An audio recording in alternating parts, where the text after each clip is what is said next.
Last time I was on here, obviously it was 2 weeks ago, because last week we did our virtual tour of the new studio and Q&As about the new studio.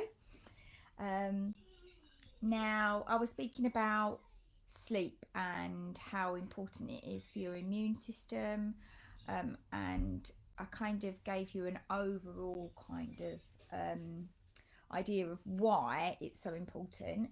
We spoke about how light stimulates your brain and stress hormones to be released, no matter what the light source. It can be something from a light bulb, or electronic devices, anything really. Stimulates the hormone to be released by it being absorbed into your skin and your eyes, and you release this hormone cortisol. So the light, it goes light equals sunshine in your brain, light equals sunshine equals cortisol equals it's daytime. All right, so your brain automatically does that. Just going to ask Madison to turn the music down. Madison, she knows. Okay. So yes, it's really important. I'm going to go on more about how it affects your immune system, due to what hormones are being actually released. So the first diagram I'm just going to show you. I don't know if you're going to be able to see it. I'm going to put it right up as close as I can, first on Facebook and then on Instagram, to show you the release of cortisol, which, as I say, is it's a stress hormone, and that is released when light is absorbed in the body. So naturally, if we didn't have all the devices or we weren't able to turn a light on, we would be releasing cortisol at 6 a.m. in the morning. We'd have a peak at around 9 a.m. And then slowly, as the day goes on, it kind of drops at midday, right down at midday, and continues to drop more gently throughout the day until sunset. And that's when melatonin starts to kind of creep in into your system at around 6 p.m. and peaks, which is the growth and repair hormone. All right, so your stress hormone's the cortisol, and then melatonin is the growth and repair kind of hormone. There's other hormones as well in the mix. So you have an even kind of balance. You start off with the cortisol. So hang on, let me see how you're going to see it. Going this way. We're going to go this way. So this is 6 a.m. This is 9 p.m. So it kind of cortisol goes up like this in the morning. Reaches a peak about 9. Gently drops and then goes right down at about 12, and then levels off and goes over here and levels right out pretty flat across the course of the day. And then at 6 p.m. we're kind of in the middle here. We've done this, we've gone along, and here is where you start releasing your melatonin, and you kind of get your peak of that. It's kind of really nice and steady and goes up and over, stays up there right through until about 6 a.m. in the morning, and you're doing all of your repair kind of thing. I'm just going to show you. I don't know if you can see this drawing. This is the black line is the cortisol, and the white line is the melatonin. Okay, if you can see that. Excellent. Right, so that's just explaining that. Yeah, so it says our bodies are designed to wind down from sunset to approximately 10 o'clock at night.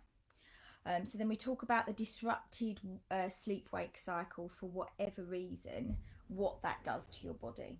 Okay, so your continual release of the cortisol is really good in certain situations. So for example, if you were stuck up on a mountain and you were stuck there, and the stress hormone would be released because it's a stressful situation, but you need that to keep going, otherwise you're going to die. Cortisol is really useful. But when it's constantly happening, your body is never going to be getting a chance to repair, because cortisol and melatonin don't live together.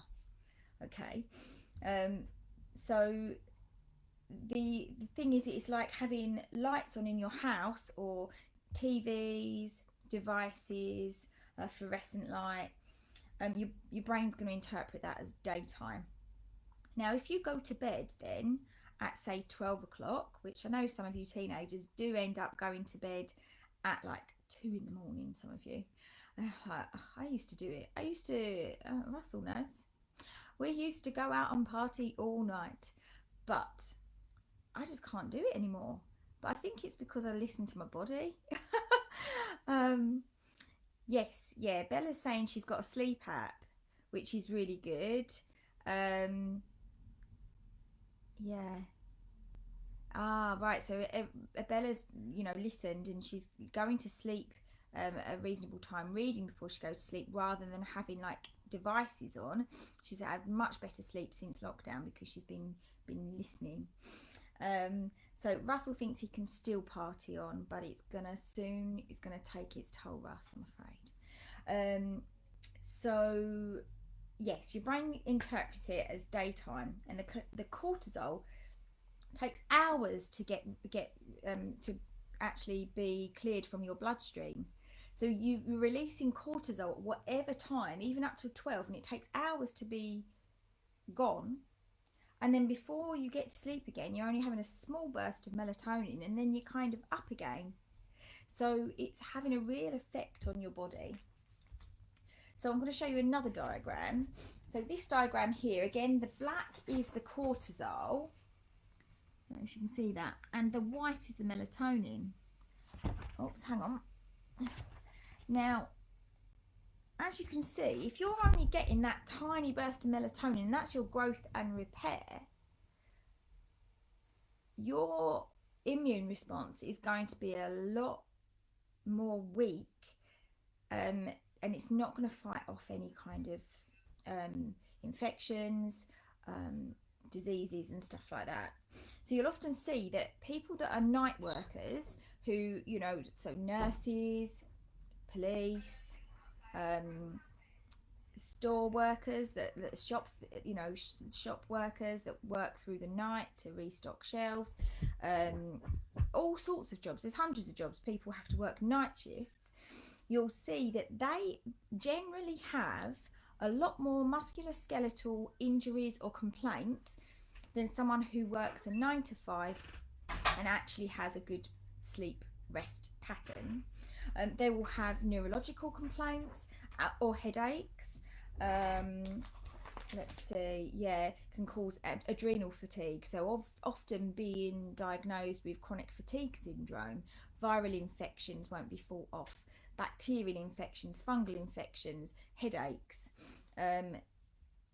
We should be letting our adrenals rest, all right, because it's all in the same area above the kidneys,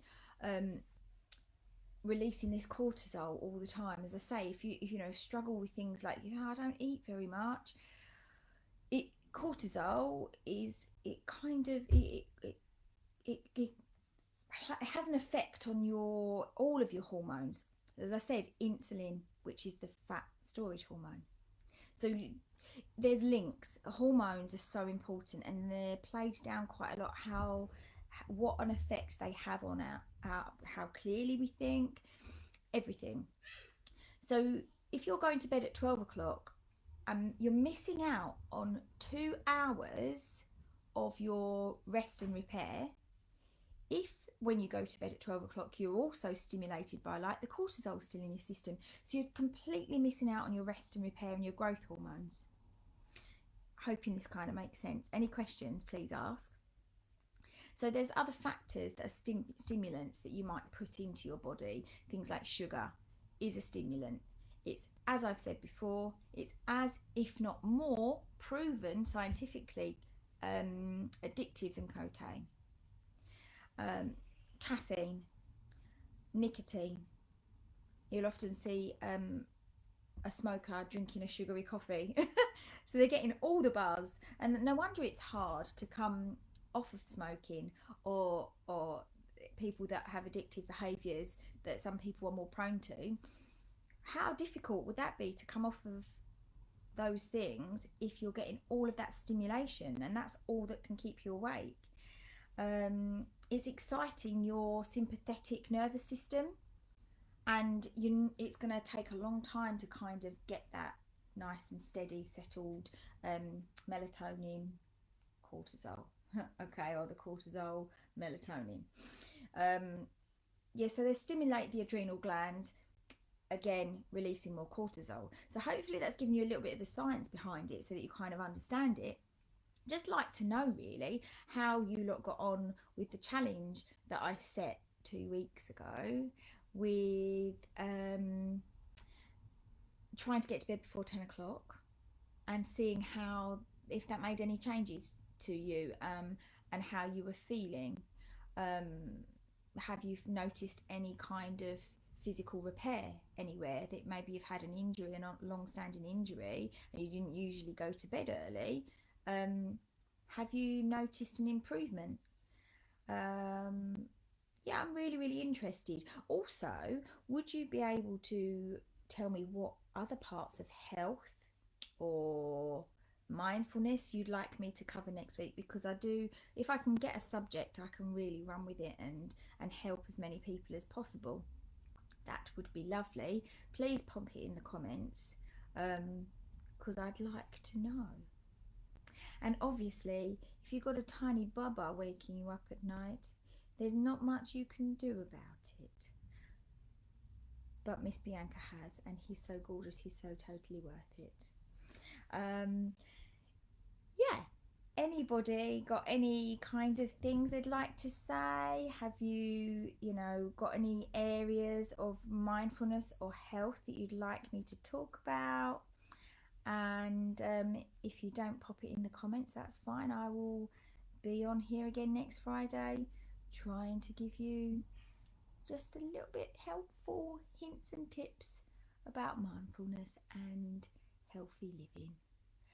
Anyway, I hope that helps. It's lovely to have you all here with me, and I shall see you all next Friday, if not before. See ya!